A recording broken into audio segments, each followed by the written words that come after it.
Our body has innate wisdom to heal itself. And, I kind of got involved in biohacking and all of this other space and ended up with a traumatic brain injury. And really, it's brought me back to this place of homeostasis. And when I watched your podcast, I was like, right on. Like, we need to go back that the body can heal itself. And yes, these medicines of, psychedelic medicines are powerful. And they also have been used in indigenous cultures for years. And also, it's really about coming back home to the body and doing the hard work of meditation.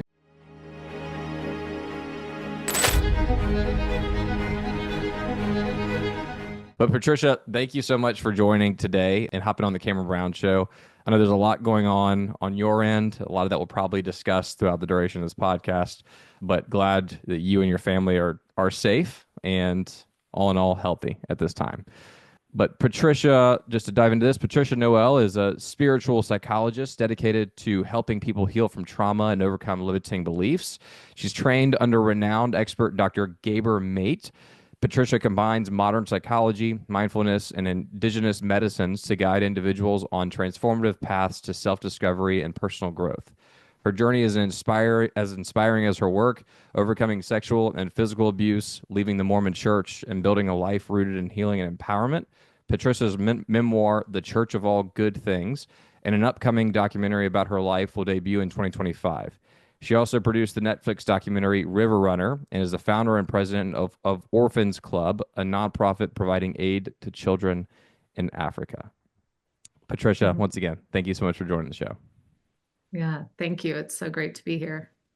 So I'd love to dive into this and first just start off with your background as a spiritual psychologist. And I know this is, we could start at the beginning of your life and go from there, but I'd like to just start with explaining what a spiritual psychologist is so that people have a better understanding of that before we dive into everything else.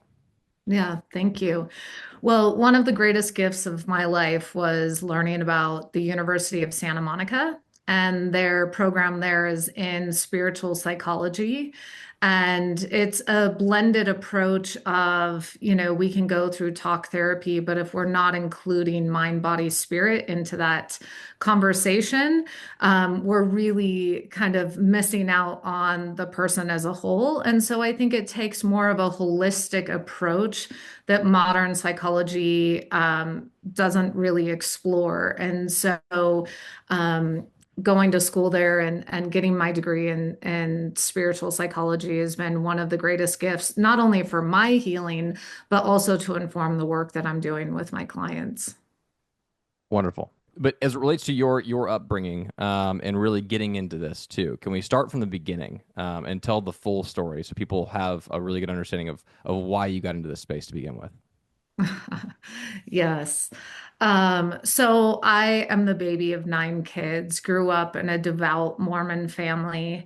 And at the age of 16, I became pregnant. And the only way I saw to really, move through that and to shelter my family from shame was to go and have an abortion. And I told one of my high school girlfriends that I was pregnant and I was going to go have an abortion. She called my parents and said, I just want to let you know this is going on. And immediately, my parents, coming from a devout Mormon faith, send me to the bishop. And you can imagine the shame and guilt that kind of pursued. And through a confluence of events with my parents and also the bishop of the church at the time we were living in California, I got shipped to an all-girls school in Provo, Utah. And I want to just earmark that and circle back with the work that Paris Hilton is doing around these reform schools as well. And so I ended up spending time in Provo at the school essentially for wayward girls. And at the time when my parents shipped me there, I was in, you know, um, orchestra and excelling in high school, loved high school, feeling, on the swim team. And at any rate, when it was time to give birth to my son, I ended up coming back to California. And after that, I had had complications with his delivery. And when I came out of emergency surgery after giving birth to him, there was a family standing there ready to adopt my child. And as a mother might do, kind of going into hysterics of there was just no way that was going to happen for me. And so I ended up keeping my son for 9 months, and my parents wanted me to go see the bishop of the church again.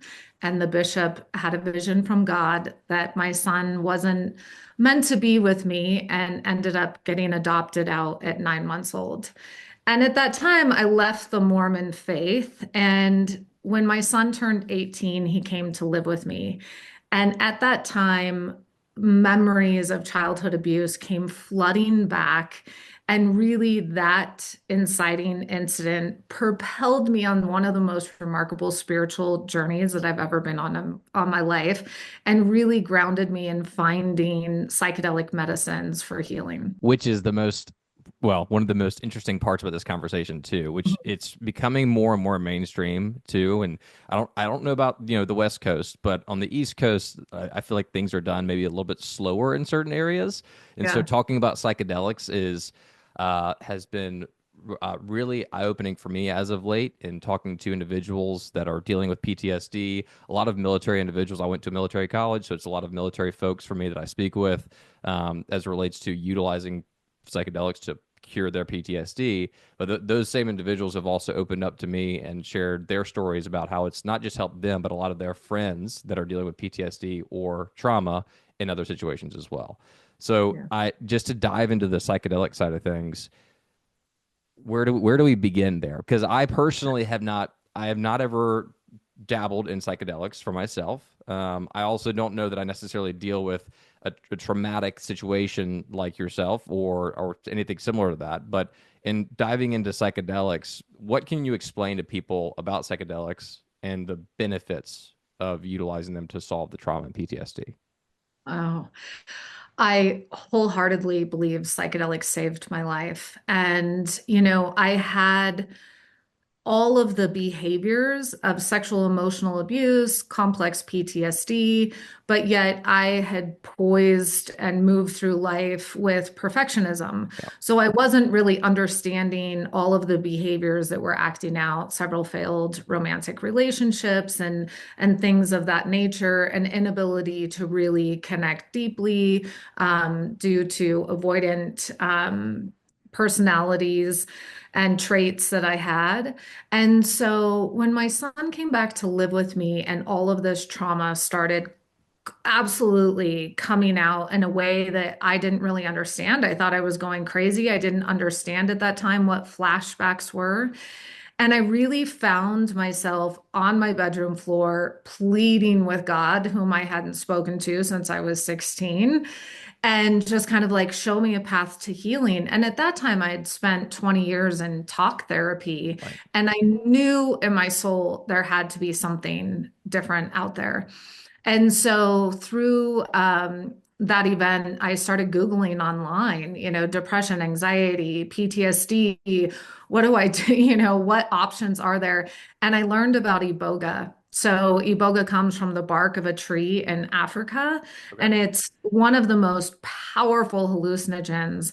And I blindly found my way to Costa Rica to do my first therapeutic dose, utilizing psychedelics. Yeah.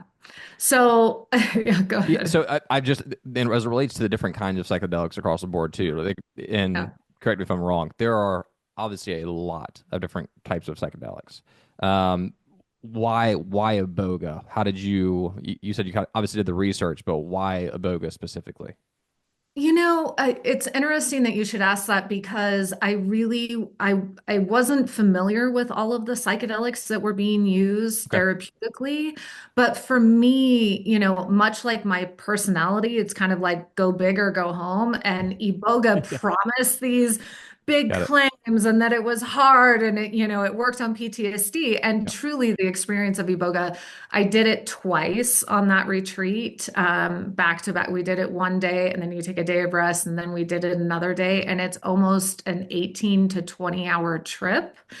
5 of those hours were violent purging. And so I don't know that I'm going to be called back to that medicine anytime soon, but I think I had disassociated from my childhood so severely. And I often say when the student is ready, the teacher appears. And the teacher for me undoubtedly was this medicine at the time. And it took me back to, the day that I was born, coming through the birthing canal, and I was able to do a life review up until present time. And that experience for me, I mean, it was as if in one night, my entire life made sense in every intricate way that you could imagine. Was it just a life review? And this might be completely off topic, but as it relates to like past life regressions as well, does it have anything to do with this also? I mean, that is a whole other topic. It does have to do with Okay. past life regressions. I mean, I also work with ayahuasca quite a Okay. bit. And so, ayahuasca for me really, taps into past lives. And I've had the opportunity to review a lot of past lives that I've been in, Okay. with ayahuasca. In this particular one, it was more centered around trauma. I had also had just lost my sister August 14th from a fentanyl overdose and happened to go to the jungle to do iboga a month after her passing on her birthday. I'm sure that was a powerful experience to say the least. And I'm thinking through the different kinds of experiences you probably have with these different kinds of psychedelics, and specifically you mentioned ayahuasca and past life regressions. What what are you suggesting that people use now when they come on your retreats with you? Do you start them at a certain level, or is it kind of just dependent upon what they're looking for and looking to get out of the retreat? Yeah, it's such a great question. And, again, I want to go back to this when the student is ready, the teacher appears, Yeah. because I firmly believe that everyone's soul gets called to whatever they need to heal. And for some, that might be a book, for others, talk therapy, a yoga retreat, Yeah. etc. And, I find that a lot of my clients are either they've been highly successful, had a pretty much fulfilling life, but want to have some spiritual connection with Right. something bigger than themselves. Or a lot of my clients have had repressed memories of abuse and are called to it and are able to really tap into that space of reviewing abuse that they've had. So when it comes to medicines, I also believe, I'm here to help educate my clients on what's available. You have a handful of different psychedelics, ayahuasca, iboga, psilocybin, 5-MeO, Yeah. LSD, etc. And then you also have some other components that I think are wildly powerful as well, such as MDMA, which is not a psychedelic. And I've had some of the most profound experiences of my life on MDMA because it doesn't come with all the vomiting and nausea and preparation, and it's easy to go through an experience, pretty much anywhere you're at on Right. your journey. Yeah. Have you, as it relates to the people that take through this process, and especially your training, are you seeing a lot of it a big split between like spiritual versus religious individuals, in the sense of, are a lot of these individuals that come to you from a certain religious background, or are they of a certain spiritual nature, or is it literally just a mixture of all the above? It's such a great question. Because I live in Utah, Yep. um, you know, a lot of my clients have left the Mormon faith. Got it. And so, and then also I find that a lot of my clients, I mean, people fly in from all over. And as I was sharing, prior, I was splitting my time in LA, and so work with a lot of people there as well. But I don't really think that it discriminates Okay. aside from um, I think organized religion as a whole, a lot of people have found their way to me um, being deeply impacted by that. Right. And do you find that they stick with, I mean, obviously those individuals that are leaving the Mormon church are leaving the Mormon church to then follow and do other things. But are they leaving the Mormon church still strong faith in God, but just evolving, I guess is a good way to put it, over time, but with the majority of people you interact with? Yeah, it's interesting because so many that leave the Mormon faith or have left the Mormon faith that I've met and been able to connect with, they are so afraid that if they leave the faith, that they also have to leave their belief in God. Right. And one of the main areas that we touch on initially in our work together is that that belief doesn't leave you when you leave a faith. That's always with you. And so this limiting belief, or the however you want to call it, brainwashing, etc., Right. that only if you're in the Mormon faith can you have that deep connection to God. We have to kind of work through that and allow that. And one of the beautiful things about psychedelics is that you have this feeling of connectedness to all things, Right. and, really to become one with, the world at large. Yeah, and I kind of asked that too because growing up I was Presbyterian, and then our church switched over to being Methodist. I Mm, left the church to go then to a mega church to become non-denominational. And regardless, I was like, as I was making those shifts, I was like, is this wrong? Is this right? At the end of the day, mm. I still have a deep-rooted faith and belief in God, and I knew that. I was like, but it just feels, it's kind of like, well, not the same thing as leaving the Mormon church, but it was a separation from the entity that I grew up around and the organization I grew up around, believing in and putting my full faith in. So I can only imagine how difficult that is for people to separate, especially when your friends and family and everybody you ever known is a part of that organization, and then obviously taking the next step in your faith to become and evolve into what you're truly meant to become.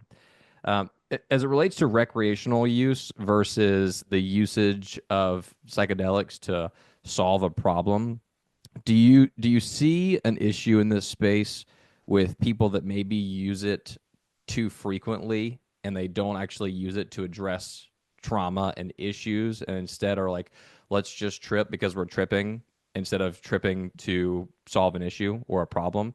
And that was a conversation I had with a really good friend of mine who's a big psychedelic supporter and proponent of psychedelics being used to treat PTSD in the military.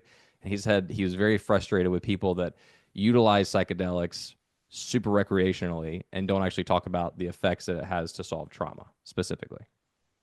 I'm so grateful for this question and to raise awareness, because I often said when we started to see psychedelics become mainstream, that we would see the rise and fall just as quickly as it came on. And the more that people have accessibility and inability to actually regulate and process what they're experiencing. Right. Now, let's be honest, psychedelics have been around for years. People have been using them for years, recreationally. Yep. But now, I mean, one of the big things that we're seeing specifically is addiction to ketamine. And so that's something that's really become an issue. Ketamine is the sister to opioid addiction. It's now kind of on the rise, and really something that we need to talk about. For me personally, I think that there can be liberation in using psychedelics recreationally, whether you want to go to a concert or something and allow yourself to have a heart opener, a way for your body to release tension, etc. And I've also seen something that is really concerning in the space, that a lot of people are dabbling in recreational use, and I'm watching those that kind of have narcissistic personalities to begin with Yep. inflate those personalities to such grandiosity that it's terrifying kind of what's happening with their frequent use. I also, my dear friend and brother, Doug Cartwright, I was just on his podcast and we were talking about the rise of suicide that's happening from people who start dabbling in the psychedelic space as well. So, of course, it has these incredible therapeutic benefits. Right. And there also are, concerns and risks on the other side. Yeah, and I think that's the most frustrating part is when you know that something can solve a problem so well, but of course, there are those that use it and become addicted to it and have issues with it because they're not. And frankly, it's got to be an educational thing, right? And this is what you're doing. You're providing education people on how to use these things properly and how to get into this space properly. But for those that are not aware of how to do so, there are going to be instances of suicide, death, etc., from using it incorrectly. The ketamine thing too. Actually, there's a couple of billboards in South Carolina that I've seen that are huge proponents of ketamine clinics, Mhm. and I don't. I mean, I've never thought about going in for a ketamine treatment, so I'm not entirely sure what that looks like. But I guess as it becomes more and more widely available, it is there are going to be issues that arise regardless. Yeah, I actually worked in the ketamine space and Okay. was building ketamine centers here in the Valley in Salt Lake City. And, ketamine, one of the amazing things about it is that it's not contraindicated to someone being on an SSRI or something like that. So, oftentimes, if you're dealing with major depressive disorder or anxiety, etc., and you're on some of those meds, it can work in concert in allowing the patient to actually titrate off of it. And it's fabulous for, neuroplasticity and PTSD, etc. For the last 2 years, I've been healing from a traumatic brain injury. And once I kind of got to a place of stability, started using ketamine again to really get that plasticity kind of back and operational. Right. So, I mean, ketamine is so powerful, but it also is highly addictive. So, I think with that being under the care of a physician, psychiatrist, etc., to support that, I think is really important. Right. Yeah. Neuroplasticity has been a huge topic of conversation online as of late. I feel like it's just growing in regards to its the understanding of neuroplasticity. And maybe this is just because I'm starting to pay more attention to it and watch more YouTube videos on it. But like the usage of different vitamins, like a vitamin D and vitamin B and hyperbolic chambers and other things to increase your neuroplasticity has popped up on my YouTube feed a lot as of late. So maybe it just has to do with the things that I'm researching, but I'm all about increasing my ability to focus and think better, and obviously the ability to connect my synapses better at the end of the day. So I love that you brought that up also. Yeah, I want to touch on that for a minute because you did a podcast that so deeply resonated with me. And I think it's something really important to balance this conversation. And I want to commend you for bringing it up and having the conversation. And that was around, our body has innate wisdom to heal itself. And, I kind of got involved in biohacking and all of this other space and ended up with a traumatic brain injury. And really, it's brought me back to this place of homeostasis. And when I watched your podcast, I was like, right on. Like, we need to go back that the body can heal itself. And yes, these medicines of, psychedelic medicines are powerful, and they also have been used in indigenous cultures for years. And also, it's really about coming back home to the body Right. and doing the hard work of meditation and, our practices of self-awareness and eating right and sleep and all of those things, which also support neuroplasticity, right? Right.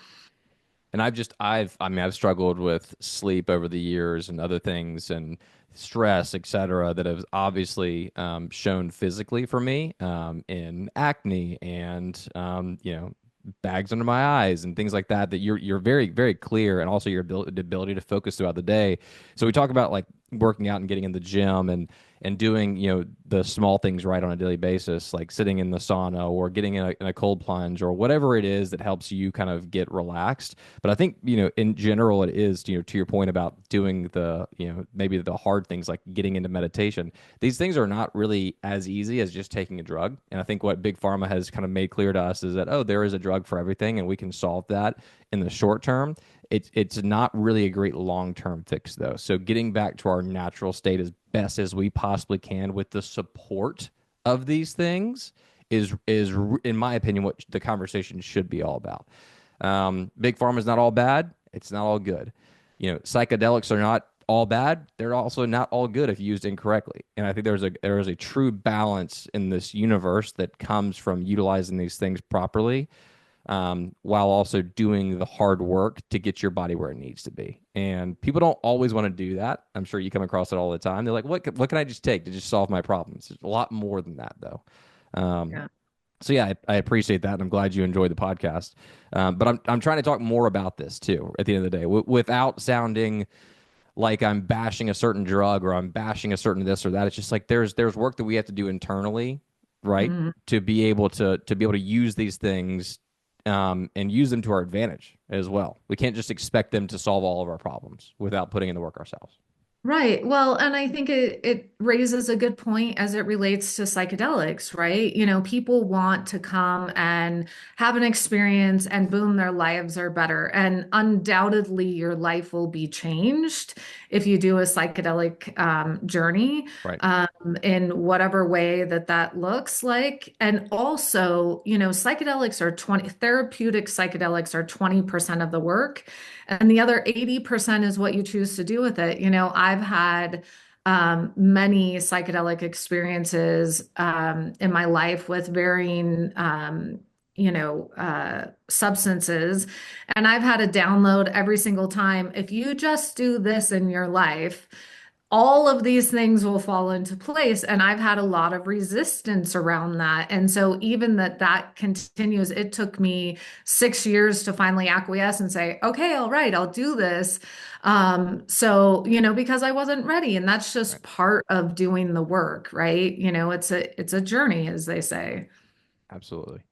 So to kind of veer the conversation in a different direction, I'm interested in learning more about River Runner. I have not actually watched the documentary, but obviously after this, I will most likely be delving deeper into that. But River Runner, as a documentary, can you just tell us a little bit more about what that is? And obviously, people can watch it on Netflix, I believe, but just a little bit more about the documentary.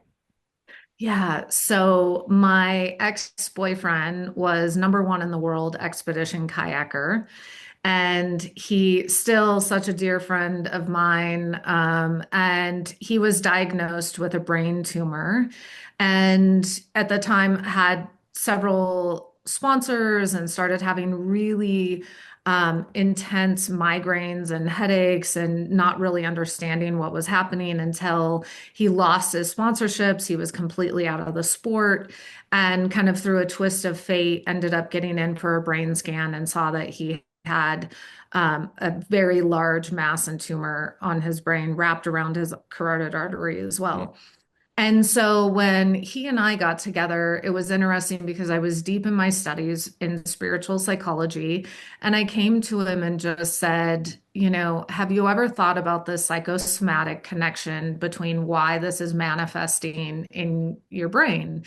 And it kind of propelled him forward in going on a spiritual journey himself of looking at his childhood and really doing some deep healing. And in the film, it doesn't express the work that he ended up doing with psychedelics, but he then started using psychedelics as well. And the profound healing that has happened, he's in remission. He doesn't have any new tumor growth right now. I think just speaks volumes that, when our bodies are holding trauma, it can create disease, right? Right. And so watching his journey and healing has been one of the most profound things and such a testament to doing the inner work of healing. Absolutely. Absolutely. Well, I'm super excited about watching the documentary now. That I know a little bit more about it in general. Is he? So it sounds like y'all are now still good friends. Is he now pushing for the usage of psychedelics past the documentary? Is he doing other work in this space as well? Yeah, I think one of his big takeaways from all of this, and one of the things that we really had to work through in our Right. relationship when we were together, is that vulnerability is strength. And, he was the guy who was on the cover of Outside Magazine and, looked like Val Kilmer. And, there was not an ounce of him. And he expresses in the film that he didn't have running one of the most dangerous rivers in the world, you didn't have space for vulnerability. I mean, it was a life or death decision. And so he created all these walls and protections around him and really owned that persona. And so in a relationship, there wasn't a lot of space at the time for that softness and deeper connection because he brought it home with him as well. And so, to answer your question about whether or not he's really propelling, I think he definitely would speak openly now about his psychedelic use. And also, I think one of his biggest takeaways from having this brain tumor is that vulnerability is strength, and that's where we find connection and healing. Absolutely. And I feel like men in general, I've discussed this a number of times on the podcast. Men in general struggle with vulnerability, Mhm. just and being open. And I know that obviously is tough for a lot of guys to be able to open up and share what's actually going on and to be truly vulnerable. And I'm one of them. Never really been a big fan of therapy, but also I'm not against it at the end of the day too. Um, and I feel like a lot of us bottle up so much stress and anxiety and our personal issues, and without actually releasing them properly, we're not doing ourselves any good. So we all need to have somebody to speak with. And we all need something to work through our problems at the end of the day. Absolutely. I can't wait for you to try your first psychedelic experience. I guess I'm looking forward to it at this point. I've had a number of friends that have done it and also filmed themselves doing it too. And so Oh, really? yeah, I've heard of these experiences, and this is kind of a follow up to that too. I'm really curious to know a little bit more about what that experience is like in kind of a nutshell. If we can kind of break it down into a short description of what a psychedelic trip is actually like, and specifically an iboga trip is like, because Mm, I feel like there's a lot of puking, a lot of sweating, a lot of other stuff that happens during that mhm, process that a lot of people are scared about. So how do mm. you maybe calm the individual that is like, I want to go do it because I am interested, yes. But there's a lot of that happens when I see a lot of these videos, and you're like, do I really want to go experience that at the end of the day? So how do you calm people going into an experience like that? How do I calm them? Well, Or I I think guess each, prepare them is a better way to put it. How do you yeah, prepare them for that exactly. experience? I mean, we're talking about really vastly different experiences. And, I'll touch on Iboga, but before touching on Iboga, I really want to speak to MDMA. Okay. And the reason why is that the company I was with, we were running the clinical trials to legalize MDMA. After three therapeutic doses, they say 73% of participants no longer demonstrate PTSD symptoms. I mean, that's wildly successful when you look at the comparison to antidepressants, etc. And so with MDMA, the way that I describe it is that it's a clarogenic versus a psychedelic. So you're not seeing colors and shapes and all of this, but they also refer to it as a heart opener. The street name for it was ecstasy.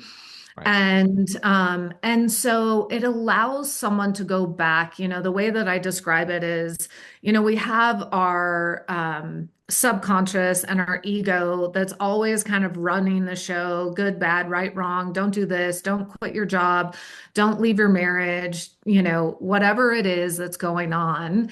And we kind of put that on the shelf and we allow ourselves to take a deep dive without that voice always playing out into if all things were possible and you could really commune with your authentic and higher self, or for me, I like to call it too, like the inner counselor, and you don't have this little monkey mind running the show, what does that look like? And for me, going through that experience, I was the queen of disassociating and really, after I gave my son up for adoption at 9 months old, my whole, motto in life was if I could be successful enough, pretty enough, put together enough, educated enough, whatever it might be. However, it didn't allow for a lot of deeper connection in my life. And so this allowed me to not only are you seeing it, you're feeling it inside of you. So when you say, yeah, I'm kind of interested, I don't really have, big T trauma. But I'm curious to know about a deeper spiritual experience. Right. All of a sudden, when you can feel love at the deepest level inside of you in a way that you never have before, you can take that tangible experience and actually apply it to your life in real time every day coming out of this journey. And that's one of the most profound things, and to also understand. I'll use a really basic analogy here. And, I was working with a client and was struggling a little bit from an eating disorder. And she went into the experience going, I don't really have a lot of big T trauma. And she goes back into the experience and she realizes that at 8 years old, she bought a pair of red Converse, wears them to school. And this boy comes up to her and teased her to death about her red shoes. And she's in the experience and she's like laughing hysterically. She's like, I have an eating disorder because when I was 8 years old, I was teased on the playground from this boy, about my red Converse. Are you serious? And so it's like the intellect, oftentimes in talk therapy, can't go back to these nuanced experiences where we created a narrative about ourselves. And that's the power of psychedelics and specifically that medicine in general. That's that's wild. And um once again, I can only imagine a lot of these things, right? Because this is me dabbling in this space and not really Mhm. knowing, where I go from here, or where I go next with this experience. I also hear a lot about people going into like an ayahuasca trip and then coming out of it and quitting their corporate job. They really truly find themselves, or they just decide that the life that they're living is not the life they want to be living, and they go in a completely different direction. How Mhm. often do you see that? Because those stories are always wild to me. Where it's the Fortune 500 CEO or whatever it is that has this ayahuasca trip, and all of a sudden they drop everything and they move on from there. So is that a frequent experience, or is it more so you try to guide people away from doing that, more so just to figuring out what's going on with their life, or is it a just depends on what they're looking for? This is a frequent question, specifically with couples, Okay. because one partner wants to go try ayahuasca and the other one's like, you're going to leave me at the end of it, right? And to your point, people radically change their lives after having an experience like this. And the way that I look at it is that the medicine is never going to show you something, a new way of being that inside your soul wasn't your truth anyway. And so, what I mean by that is if you were exploring leaving your job, if you were completely unfulfilled in your marriage, if you've been in the background thinking about writing a book or becoming a shaman or living on 10 acres in Maui, and growing crops, etc., the manifestation can come to you because you no longer have that monkey mind and all the limiting beliefs around you doing that. And so people will go and have these psychedelic experiences where they can see all realms of possibility. Right. And the medicine will also speak to all the walls you put up against doing those things. And it's not to say, it's easy on the other side of it. I mean, I kind of did that as well. I completely jumped ship in my career and ended up studying shamanism and then being a guide in the psychedelic space and going back to school in spiritual psychology and writing a memoir and doing a film. I mean, it wasn't even on my radar. And I do attribute a lot of it to psychedelic medicines. I think I do want to say something in respect to that as well, because I have a lot of CEOs and things like that make these drastic measures and they're kind of laughing, going, the medicine told me to, right? And so I think that we also have to have these psychedelic experiences and allow the experience to ground after we have it and to really try it on. Like, is this really what I want to go and leave my corporate job and go do this? Or is it a part of myself that I need to honor that that dreamer is there and I've ignored that playful spirit within myself all these years, So I think it is twofold. Right. Well, it sounds like you're helping people talk through it and work through it instead of just having an experience and pushing them in a direction, which I feel like that's oftentimes you hear these stories and you're like, whoever is guiding them, are they just telling them they should go be a full-time surfer after and leave their job, or they should go be a full-time snowboarder or whatever it is, and become a psychic? And you're just like, this seems like somebody was not there to kind of provide them guidance after the fact too and walk through what they experienced as well. So I'm glad to hear that you're doing that for those individuals that do come to you in those situations. Yeah, I mean, I think integration, as I call it, Right. and integration meaning you have a psychedelic experience and then you integrate that experience into your life Got it. afterwards. And I think that it is absolutely, it should be mandatory for anyone serving medicine that you're also helping your clients and guests integrate their experience because, someone like yourself could go to ayahuasca, have all these wild and crazy visualizations, and then you come back and you're trying to really discern what reality is. And I think it also speaks that experience in itself. I just want to circle back. A lot of people go and have these experiences. They don't know how to make sense of it. They feel like they're going crazy. And we're also seeing a rise of suicide, right? And so I think that it's really important that that integrative piece gets honored in these experiences. Well, I can only imagine what my experience would be like, considering how much I dream every single evening and the Hmm. the depth that I go to on that front. And I've always this has always been a thing for me. I've always been a super intense dreamer, and I'll wake up and think that it was actually happening or think that there's something I need to change in my life. And this happens almost every single night. And I'm like, why is this the case? So I can only imagine what an ayahuasca trip might be like for me Hmm. at the end of the day. Yeah. But very interested in trying it out to say the least. So your memoir, Church of All Good Things, it's coming out this year, correct? Yep. How much can we talk about that? What would you like to share on that front?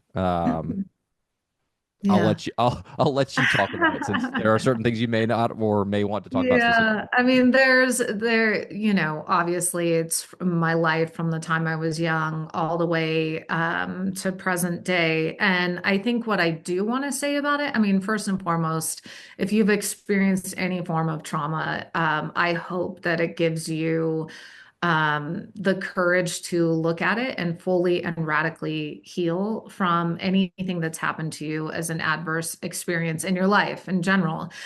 What I will say about it and my why in writing it is that I've lived through some of the most unthinkable abuse. Oftentimes my friends have reflected to me they've never even heard of anyone that's gone through the extreme abuse that I've gone through. And I really wanted to tell a story that, regardless of what you've gone through, regardless of circumstance, you can have a happy, healthy, integrated life so long as you're willing to do the work. And my memoir really, it takes you through the harrowing stories of abuse and things of that nature. But what's more important than that is really how do you move through trauma and how do you become a happy, healthy, integrated human on the other side of it, Right. which is completely possible. I also, as I said, I lost a sister to a fentanyl overdose, and then in 2023, lost a sister to suicide.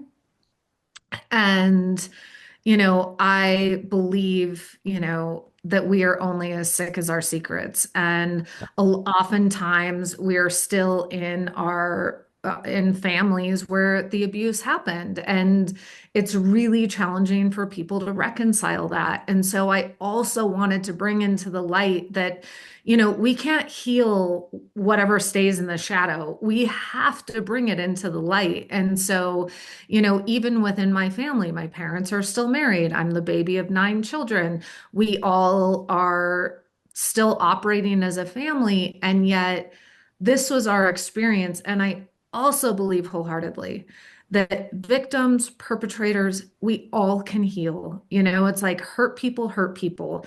And so the more that we can bring that out and to create a path of hope and resilience and healing. I mean, that is what I'm meant to do in this world, and will continue to share that message repeatedly. Wonderful. I love it. I love it. I you talked about trauma with a big T earlier, and I feel like that speaks to me on a number of different ways in the sense of I know people who have experienced trauma with a big T, Mhm. but I feel like a lot of people don't accept their own trauma as maybe a trauma with a big T, right? So can you explain, what you mean by that too, and just kind of dive into that a little bit more? Yeah. Because it is So it's vast, right? There's so much that goes into trauma and traumatic experiences, but why trauma with a big T instead of a little t?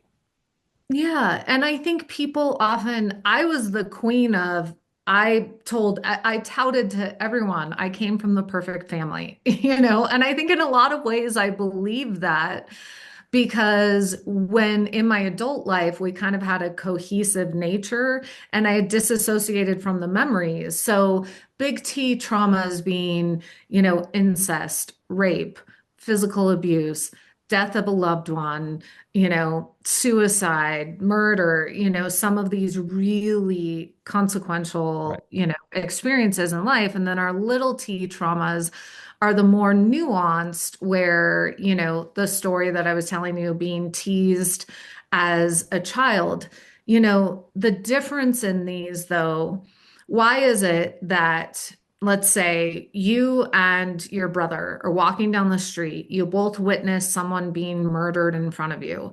You go on to become a motivational speaker and your brother becomes addicted. What is the difference in that experience in these two individuals? Why did I lose two sisters to trauma, and yet I went on to actually do the work of being a voice for change, right. right?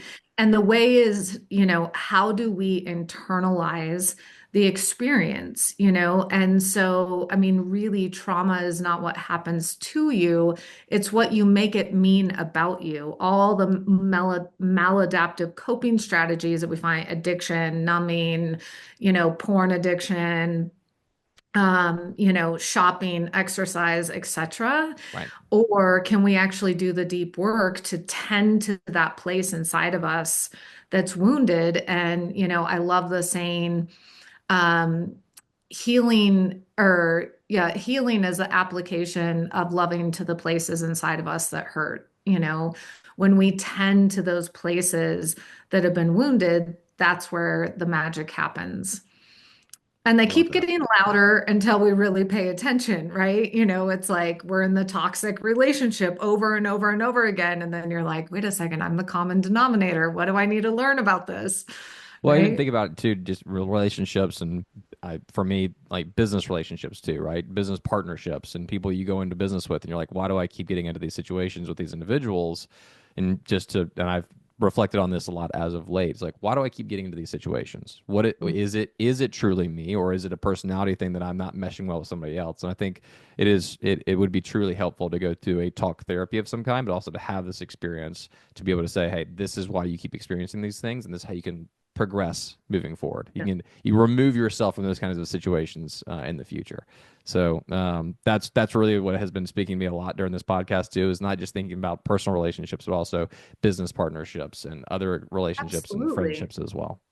Yeah. So I mean, it's interesting. I just want to say something about that. I find that the universe, whatever your word is around that, for yep, me, it's the universe, keeps bringing us these lessons until we learn the lesson. And so when you keep getting in business with the same personality over and over again, or for me, similarly in business, I kept aligning with really toxic people, and I realized finally I play the role of the savior. Like, oh no, come with me. I'll help you through it. I'll therapeutically hold you through it until I'm exhausted, burnout, frustrated, angry, whatever it is. right. Until, oftentimes too, it kind of comes back to a boundary. Like, where are you not fully communicating your boundaries? And where do they continuously get crossed? And then you just end up being, angry and frustrated, or whatever the dynamic is, Yep, right? yep. Yeah. So, yeah, it's powerful to do a little inquiry around it. Absolutely. With everything that is going on right now in current events, House in LA, I'm not sure how much you want to talk about that, and just other life events. What are Mhm. you what are you doing with your own methodologies to support yourself and to solve and to get through obviously all of the issues that you're currently experiencing? Because house burning down in LA, obviously hundreds of thousands of people are experiencing this right now, Yeah. and but I don't think many people are able to really connect with it unless it's happened to them before. So what are you doing to cope with what is currently happening in your life? Yeah, I think right now, whether it be the fires in LA, the political landscape, whatever side you're on, people collectively, we are going through such a massive shift. Even for me, I'm really sensitive to energy and being empathic and things like this. I feel things really deeply. And so, not only was I impacted by the LA fires, but I also had so many friends that lost their homes. I mean, literally overnight, everything was gone except for what was on what they were wearing. And, I think that for me, the way that luckily I have a lot of tools in the toolkit, Right. but one of the most profound things that we can do, and it's universal, is to pause and really feel what is coming up inside of us before being reactive. And so, oftentimes, anger is a deeper fear or sadness that we're unable to feel, right? And I think first and foremost, I always go in, I kind of do a, check in of what am I really feeling? What's really coming up for me? Oftentimes, pain and the way that we relate to experiences like this in life Right. circle back to our childhoods and how we were held through times of hardship, right? So if we can tend, if you've done any, inner child work or things of that nature, you can go and tend to that younger part of you that may feel scared or alone. And then I also feel like we heal in community. And so the more that we can be in community and share and be held in that space, I'm watching LA come together in a way that is just so remarkable. And still, I think it's important that we don't dismiss what we're feeling and to feel it deeply. Like, I think in my line of work in the spiritual space, there's a tremendous amount of spiritual bypassing. Like, it's okay. It's all happening for a reason. Oh, source energy, God, spirit, whatever you want to call it, brought this to you. And I'm Yep. really wanting to sit back and going, okay, but that doesn't hold someone in their pain. And the greatest thing that we can do is be there for that experience. And I'm really glad you brought that up because that was going to be my follow-up question is I was not going to refer to it as spiritual bypassing, but I feel like a lot of people do that where they just accept it and say, well, it is what it is. This sucks. I guess we're just going to sit in our tears and cry about it all day long. Once again, very simple way to put it. That's obviously not the best, most therapeutic way to present that to anyone. But viewing it as spiritual bypassing instead of like addressing the issue, right? Going and doing the healing and taking the action to get there. And this is just a conversation that I have repeatedly with friends, where everybody's going through something, but we can't just sit here and wallow and weep. We have to go and find the ability to heal properly and deep heal, but continue taking action while we're doing that. So I'm not sure what your thoughts on that are specifically. I probably did not articulate that well at all. And I don't mean to be the go be a man sort of guy, but it's just like how do you address that with individuals who are going through it, but the best way for them to move out of it is to take the proper action. Yeah, I think, there's two parts to this that I want to touch on. And the first one is that part of spiritual bypassing. Like a lot of times, what I see in this space is do your affirmations and, um, all is aligned in the world, whatever. Everything Yep. is in perfect order. And yes, those serve a time and place and purpose. And also, I think to your point, there's, we can sit in our anger or our, and it's an emotion that's worthy of being felt. Right. But then also, we need to take that and have it propel us into our power and action, as you said. And so I think it's a fine balance of what part of this needs to be felt and what part of this is really holding me back from doing whatever it is that I need to do in the world to move forward. And so I think that you raise such a powerful and important point. And it's also something that, you know, um, I am so tired of hearing, oh, everything's happening for a reason, because Right. it just takes away from someone having their experience, especially as it relates to the California fires. That remark isn't really helpful for someone who's just lost absolutely everything they've spent a lifetime building, right? Doesn't help So, at all. Does not yeah, help at all. Right. And yeah, I say that because I feel like that happens more and more. I just see a lot of it online where it's like the world is in shambles, all this is terrible. I understand feeling that, but at the end of the day, I think an action that needs to be taken to get you out of that mindset and become the best version of yourself possible, and truly get in touch with your higher self. Which obviously your work is helping people to get there. yeah. But just more and more, it seems like the world is falling apart and people can't figure out a way out of that hole of sorts. I want to go back and ask you a question Okay. because I think this is really important if you're up for it. Absolutely. You talked about your upbringing and in your faith, and now you've kind of switched denominations, right? I am curious for you what your belief in a higher power and or God is. 100% uh, faith in God and and a higher power. Um, Switching denominations has been interesting over the years, just because I even recently went to an Anglican church, tried different organizations, different entities. I've tried to open up and have conversations with other people of different religions as well. Still very much so a Christian, and still very much so that is my religious beliefs. But I think the denominations and the structure of the church over time has separated people to a point in which things have become much more divisive and has torn people apart instead of brought them together. Whereas I'd consider myself very non-denominational. I believe in God, and other things, but um, I don't align with a certain denomination at all, Yeah, thank you. personally. It's important. Yeah. And I have friends that are getting it. They were Presbyterian growing up. I have other friends who were had one Jewish parent, one Christian parent. They were kind of trying to find their faith later on, and they ended up becoming Catholic. And that's what aligned with them. And I always say it too. It's like whatever aligns with you and you connect with the best, go with it. As long as you're doing it for the right reasons.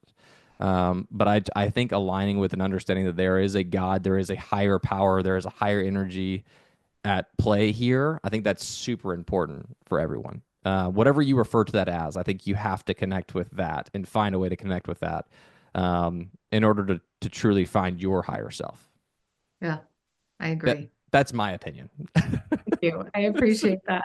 Yeah, absolutely. Any other questions on faith and religion? I'm more than happy to answer. But Oh, I love it. yeah, Yeah, I mean, I think it's something that now more than ever, and especially in the landscape of the world and everything that we're going through, people are desperate yeah, to find a connection to something greater than themselves.